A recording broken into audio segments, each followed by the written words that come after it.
Et tu trouves pas qu'on devrait demander aux gens de laisser des pouces bleus plus souvent? Il le méritait celui-là.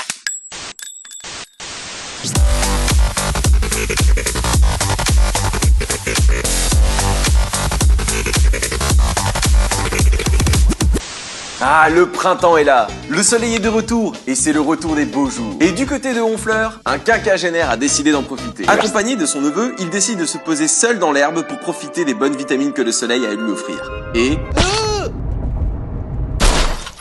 se fit écraser par sa propre bagnole. Faut arrêter de prendre exemple sur les Anglais, le premièrement c'est pas une option. Ah bah, à force de critiquer Transformers, ils se sont vexés. MJ, Quoi? fais ce que je te dis, jette ta voiture à la déchetterie. Ta vie en dépend. Selon l'article, c'est son neveu qui aurait provoqué l'accident. Ah ouais? Et il va justifier comment maintenant? Ah mais c'est pas ma faute, la voiture s'est mise à rouler toute seule au moment où j'ai retiré les clés, hein, moi j'ai rien fait. Ouais, c'est ça. T'as surtout prémédité ton coup parce que ton oncle a refusé d'acheter la Switch, avoue. Bah... Voilà, je le savais. C'est pour ça que tu tues un technicien à chaque fois. Donc, il faut savoir que sa bagnole a fini son parcours après l'avoir gentiment transformée en crêpe dans une autre bagnole. Constat! Ce mec a juste voulu s'allonger pour un peu se détendre et se retrouve les os broyés, bourré de courbatures, avec un constat dans le cul. Ah bah la fustinière, ils sont en train de prendre des notes. Si je vous dis art, vous me dites la Joconde, Tchaïkovski, ou même le marteau. Non, je déconne pour le marteau.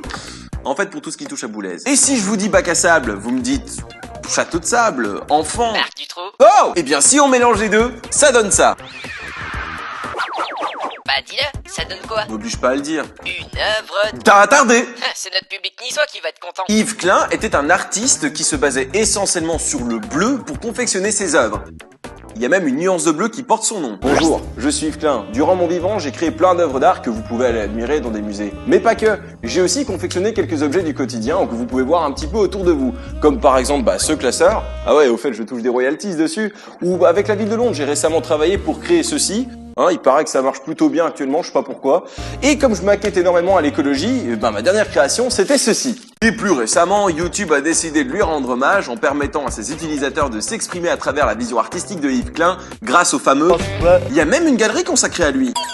Sans commentaire. Et pendant une présentation lors d'une exposition au Mamac à Nice, un maladroit a détruit une œuvre de Klein. Comme la statue du 18e? Bah, on n'en est pas à une échelle de gravité aussi haute. Ce ne sera pas un selfie cette fois, mais...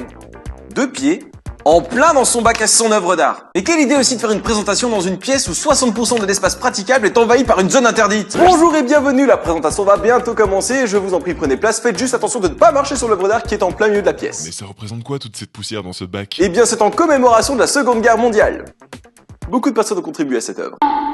L'une des choses pour laquelle Klein était aussi célèbre, c'est que c'était le premier artiste qui vendait des œuvres invisibles. Mais quel douilleur! Ah, par contre, ce qui est sûr, c'est que le mec s'est pas retrouvé avec de l'invisible sur les pieds. Putain, mes mocassins, on dirait que j'ai foutu mon pied dans un schtroumpf. Allô? Oui, bonjour, ici la fistinière. Eh, vous êtes un peu trop présent dans cet épisode, vous. Pour le dernier article, partons du côté du pays qui nous fournit les meilleurs faits divers à cette émission. La Russie? Non, Régis, c'est pas la bonne émission, ça. Les États-Unis. Mise en situation. Un avion partant de Nouvelle-Orléans en direction de Houston fit escale à l'aéroport George W. Bush. Mais, au moment d'atterrir, une passagère fit quelque chose de particulier. Oui, elle a bien défoncé la porte de sortie de secours de l'avion au moment de l'atterrissage, pour faire une chute de 4,5 mètres de hauteur. C'est pas possible, elle s'est gorée d'avion, elle a cru que c'était quoi? Ah, enfin, mon premier saut en parachute. Mais c'est quoi cette réaction irrationnelle? Quoique, il y aurait peut-être bien une situation dans laquelle je comprendrais cet acte. Mais ce n'est pas dans un avion. Contrôle des billets. Je l'ai échappé belle, j'avais pas mon biais. Une fois interceptée par la sécurité, elle n'a donné aucune raison valable pour avoir fait ça. Et là-bas, vous savez comment ça se passe. Si pas d'explication sur ce que tu trafiques, au réveil hôpital psychiatrique. Et je suis sûr que les psychiatres ont trouvé son cas très intéressant. Pourquoi avoir fait ça? Parce que je suis fan de Calogero. Et alors? Ah, je voulais savoir si face à la Terre, j'aurais pu... Voilà, c'était l'épisode 12 du journal du Micmac. J'espère qu'il vous aura plu. Si c'est le cas, n'hésitez pas à le partager, à me rejoindre sur les réseaux sociaux et m'y envoyer des articles, à vous abonner. Et si vous souhaitez m'aider et participer financièrement à toutes mes créations sur internet et ailleurs, n'hésitez pas à aller faire un petit tour sur ma page Tipeee pour financer mon travail. On se retrouve d'ici 2 semaines pour l'épisode 13 du journal du Micmac. À bientôt sur internet. Salut!